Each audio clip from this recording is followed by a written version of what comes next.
गोविंदा सुनीता घटस्फोट प्रकरण नेमकं काय घडलं पाहूया सविस्तरमध्ये. तर बॉलिवूडचा हिरो नंबर 1 गोविंदा आणि त्याची पत्नी सुनीता आहुजा जवळपास 4 दशकांचं नातं. पण अचानक या नात्याला असं काय वाद झाला की प्रकरण थेट फॅमिली कोर्टापर्यंत पोहोचलं. गोविंदाचं नाव एका तरुण अभिनेत्रीशी जोडलं गेलं. सुनीताने गंभीर आरोप केले. दोघांमध्ये सार्वजनिकरित्या शब्दयुद्ध झालं आणि आता संपूर्ण प्रकरणात आला आहे सगळ्यात मोठा ट्विस्ट. तर समजून घेऊयात गोविंदा आणि सुनीता यांच्या नात्यात काय बिनसलं आणि घटस्फोटाची इतकी चर्चा मोठी कशी झाली. तर अनेक वर्षांचा नात्यात ताणतणाव. गोविंदा आणि सुनीता आहुजा यांचं लग्न 1987 मध्ये झालं. अनेक वर्ष हे बॉलिवूडमधील मजबूत जोड्यांपैकी एक मानलं जात होतं. पण गेल्या काही वर्षांपासून त्यांच्या नात्यात तणाव असल्याची चर्चा सुरू होती. सुनीता आहुजांनी काही मुलाखतींमध्ये आणि कार्यक्रमांमध्ये त्यांच्या वैवाहिक आयुष्याबद्दल नाराजी व्यक्त केली होती. त्यांच्या म्हणण्यानुसार नात्यातील काही गोष्टी त्यांना अनेक वर्षापासून त्रास देत होत्या. तर या वादात सर्वाधिक हवा मिळाली ती गोविंदांच्या नाव अभिनेत्री कोमल राणी सोळंकार यांच्याशी जोडलं गेल्यानंतर सुनीता आहुजांनी या कथित जवळकीबाबत सार्वजनिकरित्या नाराजी व्यक्त केली आणि त्यातून दोघांमधील मतभेद अधिक स्पष्टपणे समोर आले. मात्र इथे महत्त्वाची गोष्ट लक्षात घ्या की कथित अफेअरबाबत स्वतंत्र अधिकृत पुष्टी झालेली नाही. त्यामुळे हा मुद्दा आरोप आणि चर्चेत असल्याच्या अफवा म्हणून पाहावा लागेल. तर सुनीताचे गंभीर आरोप. 2026 सुनीता आहुजांनी काही सार्वजनिक चर्चेमध्ये गोविंदाच्या कथित संबंधांबाबत आरोप केले आहे.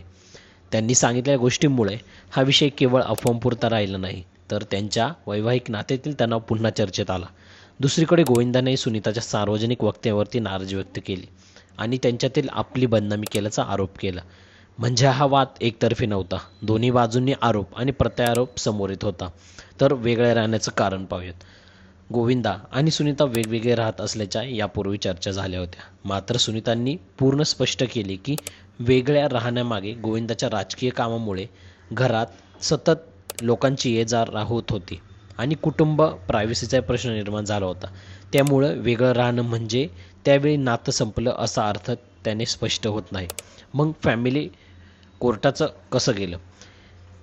ताज्या घडामोडींमध्ये सुनीता आहुजा मुंबई फॅमिली कोर्टात दिल्या. त्यानंतर घटस्फोटाची चर्चा पुन्हा जोरदार सुरू झाली. पण या गोविंदाच्या मॅनेजरने मोठा खुलासा केला. त्यांच्या म्हणण्यानुसार सुनीतांनी आधी दाखल घेतलेली घटस्फोटाची याचिका मागे घेतली आहे. म्हणजे सध्या माहितीनुसार हे प्रकरण गोविंदा आणि सुनीता घटस्फोट झाला असे नाही, तर घटस्फोटाच्या याचिकेपासून ती मागे घेण्याचा ट्विस्ट आहे. पण सगळ्यात मोठा ट्विस्ट म्हणजे या घटस्फोटाची याचिका मागे घेतल्याची माहिती समोर आली आहे. म्हणून हे प्रकरण अजून चर्चेत असून गोविंदा आणि सुनीता यांच्या नात्याबाबत पुढे काय घडलं याकडे सर्वांचं लक्ष लागणार आहे. तर मित्रांनो, गोविंदा आणि आहुजा यांच्या नात्यातील वादामागे मुख्य 3 गोष्टी चर्चेत राहिल्या. जशी की पहिले, अनेक वर्षांपासून वैवाहिक मतभेद. दुसरी गोष्ट, गोविंदाच्या कथित जवळकीबाबत सुनीता आहुजांनी केलेला आरोप.